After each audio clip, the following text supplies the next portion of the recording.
से युद्ध अगर छिड़ जाता है तो फिर भारत उठाएगा 10 कदम और पाकिस्तान हो जाएगा खत्म। जैसे ही पाकिस्तान ने हिंदुस्तान की सरहद को छुआ तो सबसे पहले हरकत होगी दिल्ली के साउथ ब्लॉक में।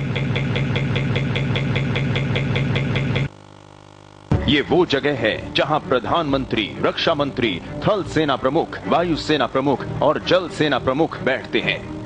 पहला कदम यहीं बैठकर ये फैसला किया जाएगा कि पाकिस्तान को किस तरह मजा चखाना है। प्रधानमंत्री के फैसला लेते ही पाकिस्तान पर धावा बोल दिया जाएगा। दूसरा कदम, हल्ला बोल का आदेश जारी होते ही तीनों सेनाएं हरकत में आ जाएंगी। पाकिस्तानी सीमा से लगे सभी राज्यों के गांव खाली कराने का आदेश दिया जाएगा। इन राज्यों में है पंजाब, राजस्थान, गुजरात और जम्मू कश्मीर।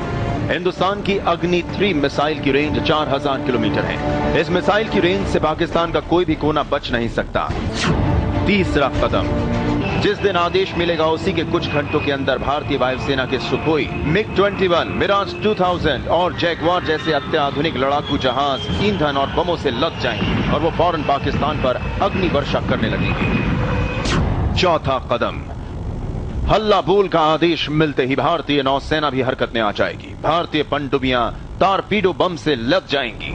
पाकिस्तान को समुद्री रास्ते से घेरने के लिए भारतीय नौसेना का लड़ाकू जहाज विराट कराची की ओर कूच करने निकल पड़ेगा। इस जहाज की खासियत है कि वो कहीं से भी पाकिस्तान की नेवी और इसके शहर कराची को अपना निशाना बना सकता है, वो भी समुद्र से। पांचवा कदम, यलगार के साथ ही भारतीय वायुसेना सबसे पहले पाकिस्तान में घुसेगी और पाकिस्तान पर 5000 बमों की बारिश होगी। 5000 बम गिरेंगे पाकिस्तान के आतंकवादी कैंपों पर। भारतीय वायुसेना ने इनकी पहले से ही पहचान कर ली है। देखिए कैसे कुचले जा सकते हैं इन जहरीले सांपों के 5000 बिल। इतनी देर में पाकिस्तान की सरकार हिल चुकी होगी। पूरी दुनिया में हाहाकार मच चुका होगा क्योंकि अपनी इज्जत बचाने के लिए पाकिस्तान कश्मीर पर हमला करेगा। जैसे ही पाकिस्तान सेना कश्मीर को छूने की कोशिश करेगी, भारतीय थल सेना उठाएगी छठवां कदम। भारतीय थल सेना दुनिया की सबसे ऊंची युद्ध भूमि सियाचिन ग्लेशियर में यलगार कर देगी। यहां से चीन और पाकिस्तान दोनों पर नजर रखी जाती है। इसी बीच थल सेना पाकिस्तान पर दबाव बनाने के लिए अपना ब्रह्मास्त्र उतार देगी। सातवां कदम, भारत पंजाब से लगने वाली सीमा को खोल दिया जाएगा। ऐसा करने से पाकिस्तान की कमर टूट जाएगी क्योंकि आमने सामने की लड़ाई में पाकिस्तान की सेना भारत के सामने 2 दिन भी नहीं टिक सकेगी।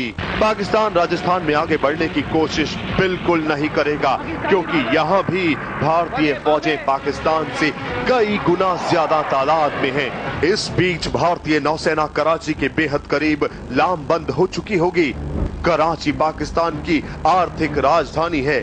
कराची के टूटते ही पाकिस्तान टूट जाएगा और फिर पाकिस्तान अपनी इज्जत बचाने के लिए उठा सकता है बेहद खतरनाक कदम। 9वां कदम, अपनी हालत खराब होते देख पाकिस्तान खुलेआम भारत को परमाणु बम से हमला करने की धमकी दे सकता है। पाकिस्तान दुनिया को ब्लैकमेल करना शुरू कर देगा क्योंकि भारत पाकिस्तान की राजधानी इस्लामाबाद पर कब्जा करने की बेहद करीब पहुंच चुका होगा। लेकिन पाकिस्तान की इस बेवकूफी पर भारत सीज फायर यानी युद्ध विराम की अपील कर सकता है क्योंकि इस समय तक भारत का मकसद पूरा हो चुका होगा। आतंकवादी कैंप खत्म हो चुके होंगे। इसके बाद उठाया जाएगा 10वां और आखिरी कदम। दुनिया भर के देश इस समय तक भारत और पाकिस्तान को समझाने में एड़ी चोटी कर चुके होंगे। ऐसे में फिर से होगा युद्ध विराम, ठीक वैसा ही जैसा 1971 में भारत और पाक सेना के बीच हुआ था।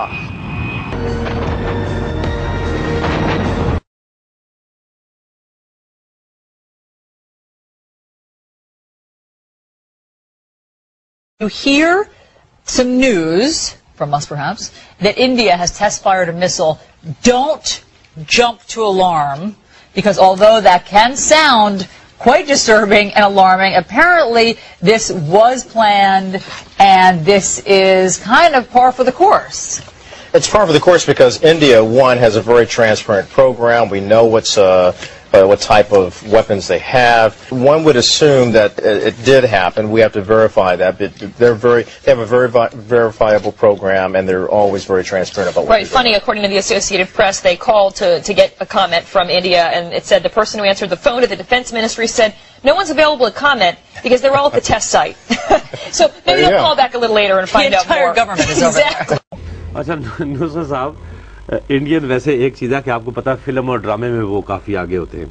अब वो 10 कदम तक वो अपने लोगों को तैयार कर रहे हैं इधर, और वो ये सोच रहे हैं कि पाकिस्तान की अफवाज, पाकिस्तान की एयरफोर्स, पाकिस्तान की बर्री फौज, पाकिस्तान की बहरी फौज और पाकिस्तान के अवाम बिल्कुल लेटे हुए इंतज़ार कर रहे होंगे जी पहला कदम कैसे उठता है, दूसरा कदम कैसे उठता है, तीसरा कैसे उठता है।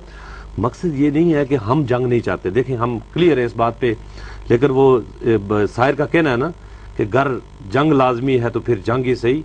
इंडियंस का और हमारा ये पहला मुकाबला नहीं होगा, इंशाअल्लाह 1000 साल से हम लड़ रहे हैं इसी सरजमीन के ऊपर, और इस सरजमीन में इंडिया ने शायद एक जंग जीती होगी, वो भी 71 की, और वो भी उसकी वजूहत थी कि वो जंग एक तो इतने दूर फासले पर लड़ी गई थी, और दूसरी वो जंग हम अपने अवाम के खिलाफ लड़ रहे थे। इसके अलावा कोई रिकॉर्ड नहीं है कि इंडिया ने, भारतीयों ने, हिंदुस्तानी ने कोई हमसे जंग जीती हो।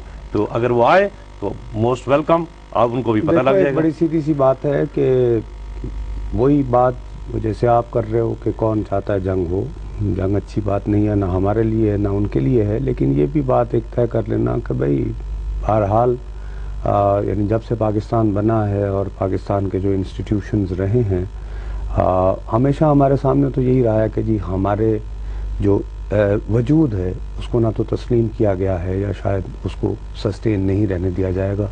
तो सारा फोकस थ्रू आउट हमारा तो प्राइमरीली अपनी एग्जिस्टेंस को बचाने पे रहा है, पूरी अप्रोच ही ये रही है।